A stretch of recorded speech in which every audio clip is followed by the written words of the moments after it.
All right, so this is going to be an absolute mess.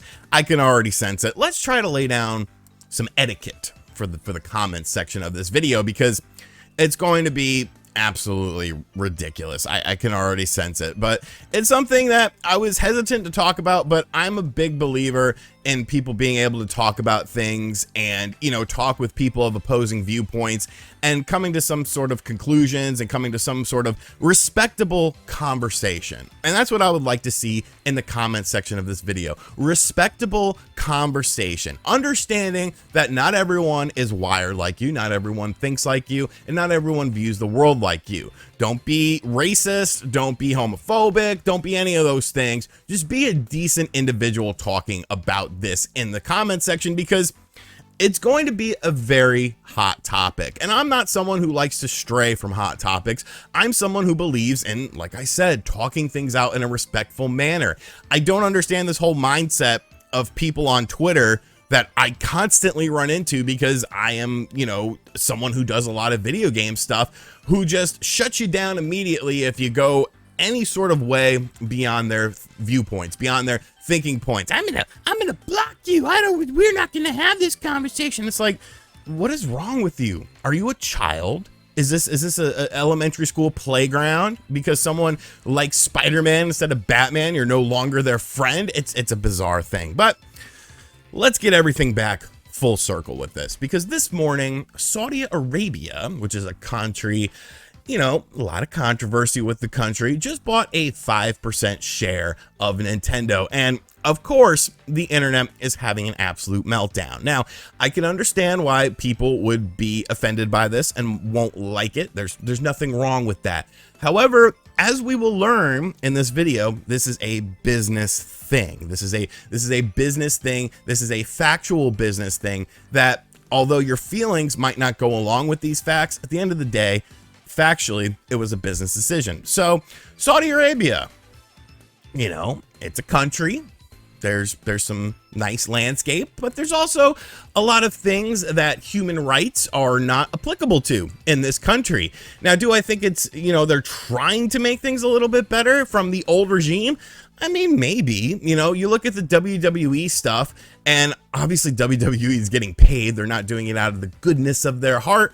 But I mean, there has been some positive things in that, such as women's wrestling. You know, obviously they have to cover up and stuff like that. But, you know, I think it is a step in the right direction. Sonya Deville, who is an openly lesbian woman, actually competed in Saudi Arabia, and they didn't kill her because, you know, she was a part of the WWE. So I feel like these are steps in the right direction. But to bring it back full circle, you know, there's still a lot of scrutiny around how Saudi Arabia operates, and with good reason. You know, obviously you want people to have things like basic rights and be able to be who they are and be themselves without fear of death or castration or, you know, any sort of legal recourse for simply being who they are.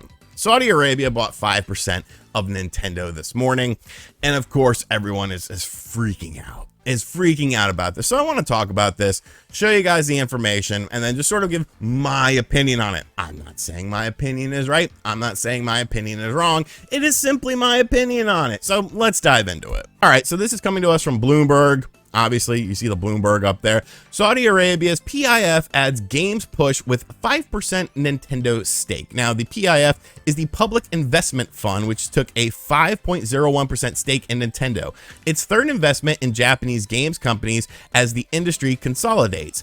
Now, of course, you have the whole SNK situation that happened where they bought, I believe, 95% of SNK, and upon the surface level, you're looking at this and you're kind of like, why? You know, why? Is Saudi Arabia a booming place for the video game industry? Is this going to help the people there? Is this going to help the people get more jobs there? I think that's my biggest question with this, is why this is happening. Obviously, we've seen it with companies like Tencent, which is a Chinese-based company, and I'm sure that everyone is well aware of human rights issues in China, yet all these video game checkmark Twitter people, they work for Chinese companies, but they're so quick to say negative things about everything else in the industry without looking in the mirror. Hypocritical? Maybe a little bit.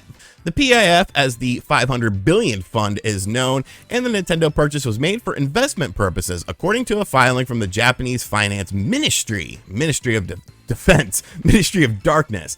That is the same reason has given previous investments, and holding is set to make the Saudi fund Nintendo's 5th largest shareholder, according to data compiled by Bloomberg. Now, there's a bunch of information on here. We have an analyst saying Saudi Arabia has been beefing up efforts to create its own content industry. And this series of investments in Japanese game companies is likely a way for them to learn from Japan. A Nintendo spokesman said that the company learned about the Saudi investment from news reports and would not comment on individual shareholders. Now they talk a little bit more about the whole Microsoft and Sony situation here, basically talking about a little bit more about Nintendo. But I want to bring something to your guys' attention here, because there's a difference between a company actively selling something to someone and someone buying it without the company knowing. You know what I'm saying? You could go, if someone's actively, if you sell a bazooka to, John Wilkes Booth or something, like, yeah, maybe you should have known a little bit better. I'm talking about John Wilkes Booth post shooting, maybe he's still around somehow. You sell a bazooka to this dude, probably not the best decision. But I think this is a little bit different, because of the fact that, this was purchased through a way that anyone could purchase it. There's no sort of test that ends up happening there. If you have the money, you can simply invest in the company, and the company is not aware of actions until they actually take place. They weren't actively seeking out investors. The investors simply just do what they do, investing. Now, what does this mean for Nintendo? What does this mean for really SNK as well, because they have a 95% shareholder stake? That's what we don't really know. And obviously, a lot of people immediately go to nefarious things. And, maybe that's not the stupidest thing in the world, because of the fact that, there is still a lot of laws in place against basic human rights in Saudi Arabia that go against, what a lot of the other part of the world does.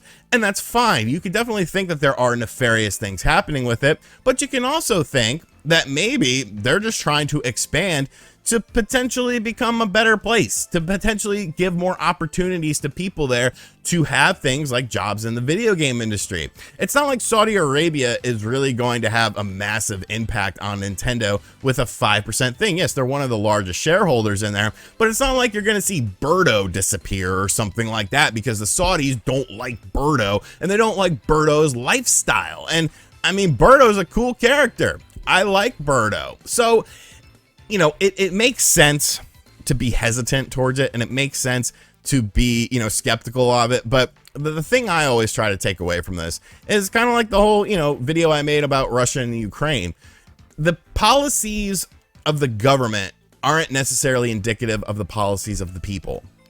There are people there that probably don't agree with the policies of the government, just like in any country. Look at your current country, wherever you live. I'm sure there's a lot of people who disagree with certain policies and things that are happening within these countries. It's, the higher ups kind of run the world, whether you want to admit it or not. They promise you things, they promise changes and things are going to get better, and then they never really do. So at the end of the day, so I want to bring this back full circle. This is a business thing. This was something that a company, anyone, if you had the money, you could have invested into Nintendo and been a 5% shareholder, stockholder within the company, that any company could do. And until I see negative things coming from this, until I see negative things happening from it, I'm not going to, really criticize it. I'm not going to say it's the end of the world. There's so many people that are like, oh, well, Nintendo doesn't care about human rights. They don't care about people. They don't care about people like me or something like that. And it's like, they learned about it the same time you did. You don't know who's buying your stock. You don't know who is purchasing your stock until the transaction happens. And I know that a lot of people will be upset by that. I know that's something that will bother a lot of people, but let's go back to the facts and feelings thing. This will impact your feelings, but at the end of the day, that's the fact. That's how this works. They didn't know about it until the purchase happened. Are you going to get Saudi Arabia, Dubai simulator coming out on the Nintendo Switch? No, that's probably coming out from SNK, but At the end of the day, I just wanted to provide you guys with some facts and some of my viewpoints on it. Could this be a nefarious thing? Of course. Anything in life could be a nefarious thing, especially when you're talking about people with a lot of money. Because at the end of the day, the people who are disconnected from the average person are politicians and rich people, because they live in their own little worlds. They do whatever they want. They have their own little rules and standards and how things operate. And you know what?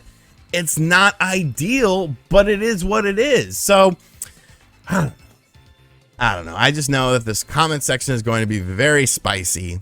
There's going to be a lot of people upset. Either way, there's going to be a lot of people upset. I just simply wanted to bring you this information. Have an open discussion with it. Do I think that this will turn out to be something bad? I honestly don't, because it's a 5% share. If it was a 50% share, you know, a 51% share, okay, then you can sort of question what's going on. But until nefarious things come from this, I don't think it's fair to really write it off as anything, you know, horrible or anything like that. But, you know, maybe I'm wrong on that. Maybe I'm wrong on that. Maybe you disagree with me on that. And you know what? That's fine. You're still my friend. I still respect you. And I still understand your viewpoint might be a little bit different than how I broke this down and how I analyzed it. And that's cool, man. At the end of the day, we still rock with each other. So, oh, man. Oh, I'm dreading this comment section. Let me know what you think of this in the stupid comment section down below. Don't be racist. Don't be homophobic. Don't be xenophobic. Don't be phobic of anything. Don't be afraid of anything. Just be a normal, well-adjusted individual, which is asking a lot from people on the internet. I know, especially those who live their lives on things like social media, but just try to be a good person. Try to be a good person. And as always, hit that subscribe button, like, comment, and share, and I'll catch you guys on the next video. Oh, God, this comment section. Later.